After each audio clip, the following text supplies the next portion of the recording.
Dear students, आज का जो टॉपिक है वो है कंसनट्रेटेड यूरिन।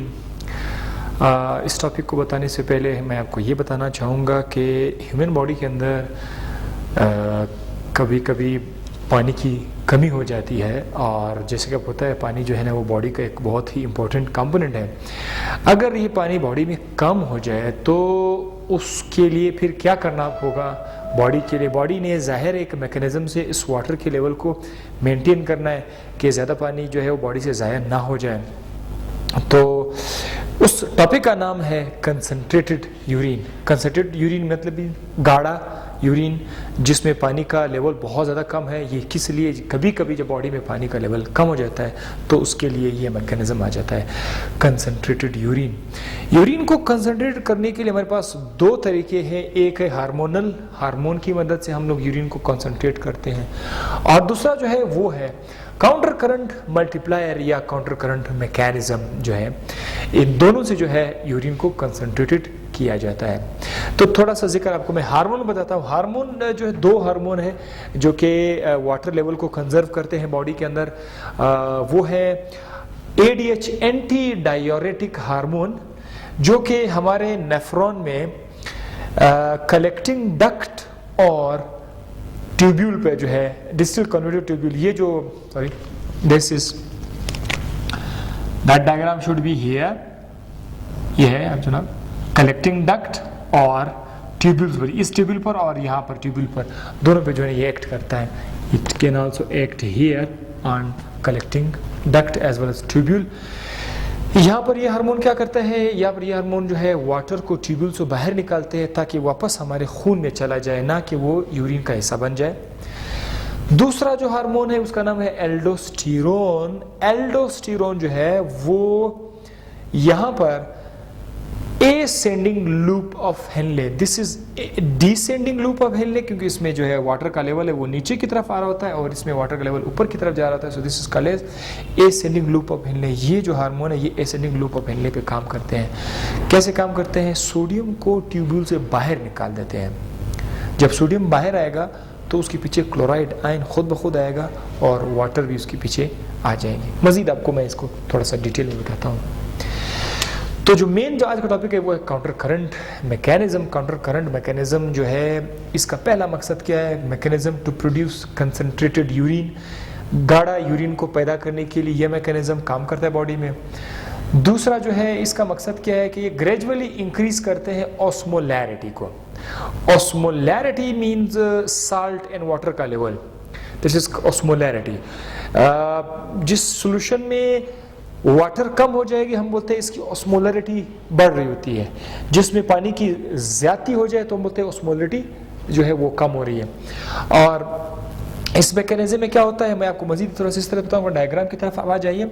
डायग्राम पर ये जो ग्रीन डॉट्स है, ग्रीन डॉट्स वाटर को शो कर रहे हैं, और रेड डॉट्स जो है, रेड डॉट्स ये सोडियम क्लोराइड को शो कर रहे होते हैं। तो नाज़रीन ये जो एसेंडिंग लूप है यहाँ से सबसे पहले सोडियम आयन को बाहर निकाला जाता है।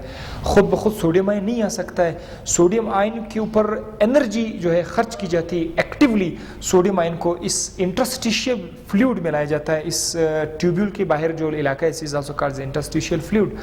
तो यहाँ पर जब सोडियम को एक्टिवली बाहर लाया जाता है, chloride ion being negatively charge, sodium ion being positively charge, chloride ion खुद उस सोडियम का पीछा करते हुए बाहर आ जाएगा। तो अब ये जो सोडियम क्लोराइड है ये किस्म का सॉल्यूट है या किस्म का साल्ट है, और हमने पिछले लेक्चर्स में इस बात का जिक्र किया हुआ है कि वाटर जो है वो सॉल्ट का पीछा करते हुए आएंगे। तो ये जो सोडियम क्लोराइड है इसका पीछा करते हुए आप ये फर्ज कर दीजिए कि ये सोडियम क्लोराइड अब यहाँ पर भी है, ठीक है। तो अब क्या होगा कि ये जो वाटर है हमारे पास यहाँ पर, ये वाटर जो है ये यहाँ से ट्यूब्यूल से बाहर आ जाएंगे इंटरस्टिशियम में। तो जो वाटर है ये बाहर आना शुरू करेंगे। अगर आप बुक्स में देखें तो बुक्स में यहाँ पर नंबर्स लिखे हुए 300, 400, 500, 800, 10, 900 वगैरह इस तरह लिखा होता है। इसका मतलब ये है आसान अल्फाज में कि गाढ़ापन, नंबर जितना बढ़ता जाएगा गाढ़ापन बढ़ता जाएगा। 300 मीन्स के गाढ़ापन काफ़ी कम है, मतलब यहाँ पर पानी बहुत ज़्यादा है। जैसे जैसे यूरिन नीचे की तरफ आ रहा होता है तो यूरिन से अक्सर पानी बाहर आ रहा होता है, अंदर पानी का लेवल कम हो जाएगा तो गाढ़ापन बढ़ जाएगा 400। मज़ीद ये सिलसिला जारी रहेगा, वाटर जो है मुसलसल यहाँ से निकलता जाएगा और गाढ़ापन जो है ओस्मोलरिटी आस्ता आस्ता से बढ़ रही होगी। कॉर्टेक्स रीजन से, जैसे ये ऊपर वाला कॉर्टेक्स रीजन है, कॉर्टेक्स से जब यूरिन नीचे मेडुला की तरफ आ रहे होंगे तो उस वक्त में यूरिन काफ़ी हद तक कंसनट्रेटेड हो चुकी होती है। क्यों कंसनट्रेट हो चुकी होती है? क्योंकि उधर से वाटर जो है वो उस ट्यूब्यूल को लीव कर रहा है, बाहर की तरफ आ रहा है। वाटर क्यों आ रहा है? क्योंकि वो सोडियम क्लोराइड का पीछा करते हुए आ रहा है। तो अब यहाँ पर जो है ये जो एसेंडिंग लूप है, इस यहाँ से इतना ज़्यादा वाटर तो नहीं निकल सकता। बहरहाल यहाँ पर सोडियम और क्लोराइड जो है ना यहाँ से निकल सकते हैं, लेकिन वाटर यहाँ से नहीं निकल सकता। ये यूरिन जिसमें काफ़ी हद तक पानी से निकल चुके हैं, जब यूरिन आ जाता है आपके कलेक्टिंग डक्ट में, कलेक्टिंग डक्ट में